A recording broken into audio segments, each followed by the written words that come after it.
Okay, this one is very important because there is one on the test just like this. Notice it says put each equation into slope-intercept form. You're going to get points for each one of those. If you only do one of them, you'll be losing a lot of points.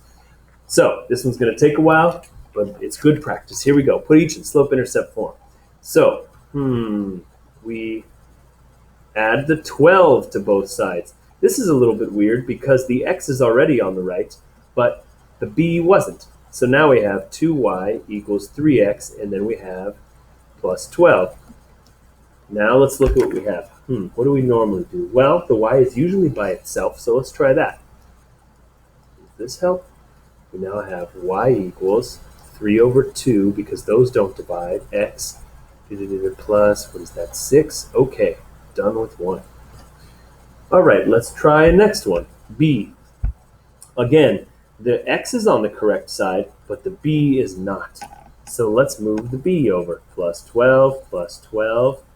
Here you have 3y equals 2x plus 12. It's a little bit different than the ones we normally see, but the idea is the same. You want to get the x to the right, which it already was, and then you want to get the b to the right, which in this case it wasn't. Sort of weird, but that's all right. We did it anyway. So now we're at a familiar step. We need to get the y by itself. Divide by 3. Y equals 2/3 x, and then this is 4. So far, so good. Again, we have to move the 12 because the x is already on the correct side.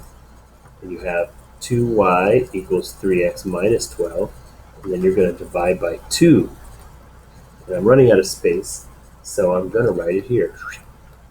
You have y equals 3 over 2x, and then negative 12 divided by 2, negative divided by positive is negative. There we go.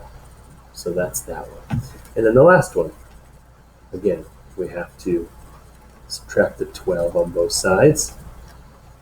3y equals 2x minus 12, and then divide by 3. And you would get, I'll write it over here, y equals 2/3, and then negative 12 divided by 3, negative divided by positive is negative. So you have this. Okay, we have 4 equations. Now we have to look at which one matches. The graph that we have has a y-intercept of what looks like -4, which would be 0, -4. So let's see which one of the equations that we found have a y-intercept of -4. Only this one. So that's your answer.